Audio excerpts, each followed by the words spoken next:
নমস্কার, আমি শ্বেতা দেব।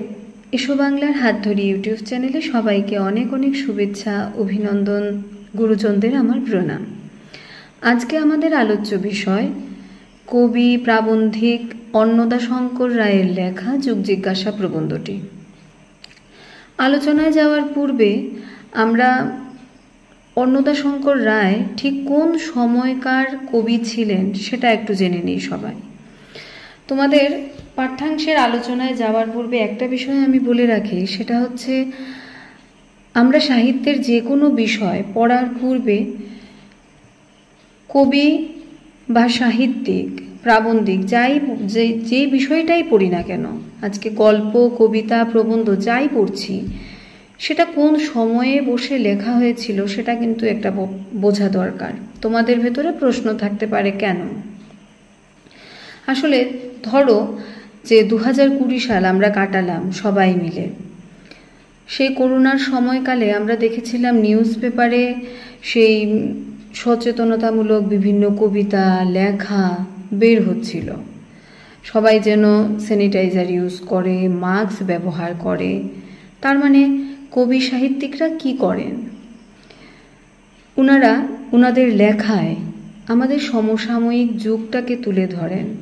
সেই সময়টায় যা সব থেকে বেশি প্রয়োজন সেই সমস্ত কথাকে তারা তাদের লেখার মাধ্যমে তুলে ধরেন। কেন? যেন পাঠকরা যারাই সেই লেখাগুলো পড়ছেন, সেই লেখাগুলো পড়ে আমরা যেন একটু সচেতন হই, আমরা যেন বিষয়গুলো একটু ভাবি। এবার সেই করোনার সময়কালে যে লেখাগুলো হলো, একটু ভেবে দেখো, আজকে থেকে 40 বছর পর যদি কেউ সেই লেখাগুলো পড়ে, তার কাছে বিষয়গুলো একটু অদ্ভুত মনে হতে পারে। কেন সেটা? কারণ সে তো এই সময়টা কাটায়নি, সে এই যুগটা দেখেনি, এই সময়কালটা সে বয়ে নিয়ে যায়নি। এবার তার কাছে মনে হতে পারে যে এগুলো কি লেখা, মাস্ক পরবো, স্যানিটাইজার ইউজ করব, কেন এগুলো? তো তার কাছে বিষয়টা বোধগম্য হবে না, কারণ সে সেই বিষয়টার সঙ্গে নিজেকে মিলিয়ে নিতে পারছে না কোনোভাবেই। তার মানে কোনো বিষয়কে বুঝতে গেলে আদৌ সেই সময়টায় গিয়ে একটু হলেও নিজেকে বসাতে হয় বা ভাবতে হয়। এবার তোমরা যারা করোনার সময়টা কাটিয়েছ, এবার তোমরা যদি সেই সময়টাকে গল্পের মতো করে তোমাদের ছোট কোনো বাচ্চাকে বুঝিয়ে বলো যে সময়টা এমন ছিল, তাহলে দেখবে খুব সহজেই সেই বিষয়গুলো বুঝে নিতে পারছে। তো এই জন্যই আমি তোমাদের বললাম যে সবসময় পাঠ্যাংশের বিষয় হোক বা পাঠ্যাংশের বাইরে তোমরা যদি কিছু একটা পড়ো, কোন সময়কালে বসে লেখক সাহিত্যিক সেই বিষয়গুলো লিখেছেন সেটা কিন্তু একটু যাচাই করবে, তাহলে দেখবে সেই বিষয়টা খুব সহজে তোমরা বুঝে নিতে পারছো। এবারে বলি, কবি অন্নদাশঙ্কর রায় তিনি জন্মগ্রহণ করেছিলেন 1904 খ্রিস্টাব্দে, আর ওনার মৃত্যু হয়েছিল 2002 সালে।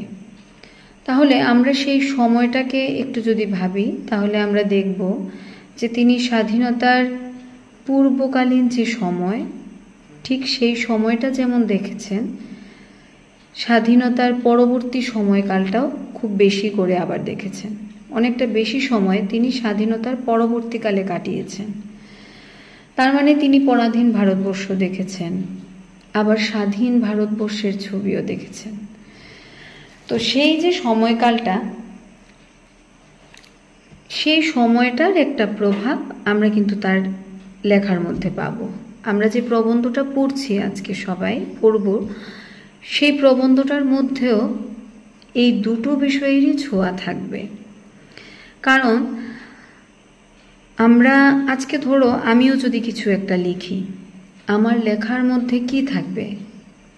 আমার ছোটবেলার কিছু যা আমি দেখেছিলাম তখন, আচ্ছা মনে আছে, যা আবার সময়ের সঙ্গে সঙ্গে যা অনেকটা পাল্টে গেছে। আমার ছোটবেলার সঙ্গে এখনের যে জিনিসগুলো আমি মেলাতে পারছি না, সেগুলিই তো থাকবে। যা আমরা দেখছি তাই আমরা তুলে ধরব। তো প্রাবন্ধিক অন্নদাশঙ্কর রায়ের লেখার মধ্যেও আমরা কিন্তু সেই দুটো জিনিসের ছোঁয়া পাবো, স্বাধীনতার পূর্ববর্তী সময় এবং ভারত স্বাধীন হওয়ার পরবর্তী সময়কার সেই সময়টার একটা ছোঁয়া আমরা তার লেখার মধ্যে। জিজ্ঞাসা প্রবন্ধের প্রেক্ষাপটটি আর একটু ভালোভাবে বুঝে নেওয়ার জন্য আমি তোমাদেরকে ইউটিউবের একটি ভিডিও দেখাবো আমার এই চ্যানেলে। তোমরা সেই ভিডিওটি সবাই দেখবে, তাহলে সেই বিষয়টিকে আত্মস্থ করতে বা সেই সময়টাকে বুঝে নিতে তোমাদের আর একটু সুবিধে হবে। ঠিক আছে, তো আজকে এতটুকু পর্যন্তই রইল।